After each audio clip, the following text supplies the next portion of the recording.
नमस्कार।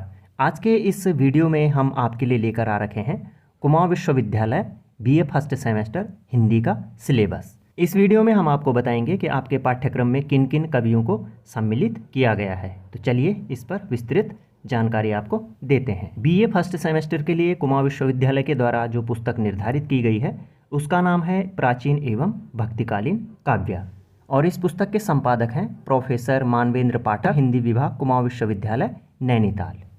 सेमेस्टर पद्धति में हिंदी का एक ही पेपर होगा। प्राचीन एवं भक्तिकालीन काव्य को पढ़ करके छात्र छात्राओं को क्या लाभ मिलेगा, तो इन 5 बिंदुओं में आप यहाँ पर देख सकते हैं। बीए फर्स्ट सेमेस्टर के हिंदी साहित्य का जो प्रश्न पत्र है वो कुल 100 अंक का होगा, यानी कि 100 नंबर का होगा। उसमें से 75 अंक जो हैं मुख्य परीक्षा से जोड़े जाएंगे और 25 अंक इंटरनल परीक्षा होगी। असाइनमेंट बनाने के लिए दिए जाते हैं जो छात्र छात्राओं को, उसके द्वारा छात्र छात्राओं को अंक दिए जाएंगे। तो कुल मिलाकर के ये जो प्रश्न पत्र है ये हो जाता है 100 नंबर का।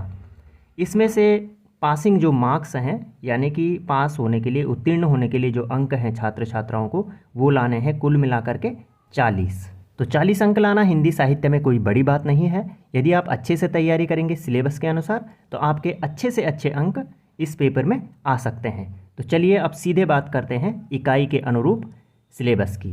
पाठ्यक्रम की पहली इकाई यानी कि यूनिट फर्स्ट में प्राचीन हिंदी काव्य परिचय एवं इतिहास।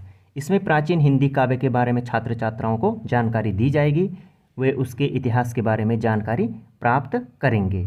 यूनिट 2, इसमें भक्तिकालीन हिंदी काव्य, भक्ति आंदोलन, प्रमुख सिद्धांत, निर्गुण काव्य, ज्ञान मार्ग, प्रेम मार्ग, सगुण काव्य, राम भक्ति, कृष्ण भक्ति और सूफी काव्य के बारे में छात्र छात्राएं ज्ञान प्राप्त करेंगे। कुल मिलाकर के ये जो यूनिट 2 है इसमें पूरे हिंदी साहित्य के जो भक्तिकाल का समय है उसकी पूरी जानकारी आपको इस यूनिट में मिलने वाली है। तीसरी यूनिट में चंदवरदाई और उनका काव्य। इसमें पृथ्वीराज रासों से पद्मावती समय नामक 20वें अध्याय को लिया गया है। इसमें रासों के नायक पृथ्वीराज और समुद्र शिखर के राजा विजय की पुत्री राजकुमारी पद्मावती के पारस्परिक प्रेम और विवाह का वर्णन किया गया है। तो इस 20वें अध्याय को आप इसके अंतर्गत पढ़ेंगे। उसके बाद यूनिट आती है चौथी यूनिट के अंतर्गत कबीर और उनके काव्य को रखा गया है।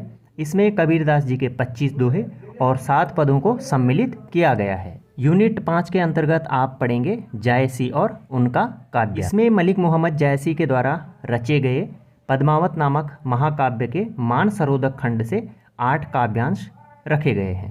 इकाई 6 में सूरदास और उनके काव्य के अंतर्गत सूरदास जी के विनय के पद, इसमें विनय के पद जो हैं उनकी संख्या है 10 और इसके साथ ही भ्रमर गीत से 10 पद और लिए गए हैं। तो कुल मिलाकर के सूरदास और उनके काव्य के अंतर्गत छात्र छात्राओं को पढ़ने होंगे सूरदास जी के 20 पद।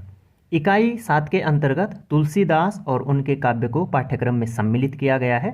इसमें रामचरितमानस के अयोध्याकांड से 10 चौपाई और दोहे और इसके साथ ही विनय पत्रिका से 10 पदों को इस पाठ्यक्रम में सम्मिलित किया गया है।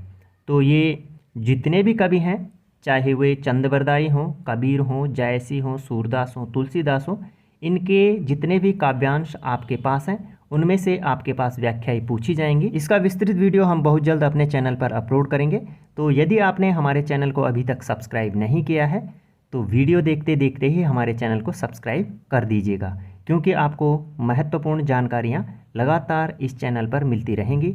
तो चलिए बहुत जल्द मिलते हैं छात्र छात्राओं के हित में एक नई वीडियो के साथ। तब तक के लिए आप अपनी तैयारी करते रहिए और जीवन में सफलता की ओर बढ़ते रहिए। जय हिंद।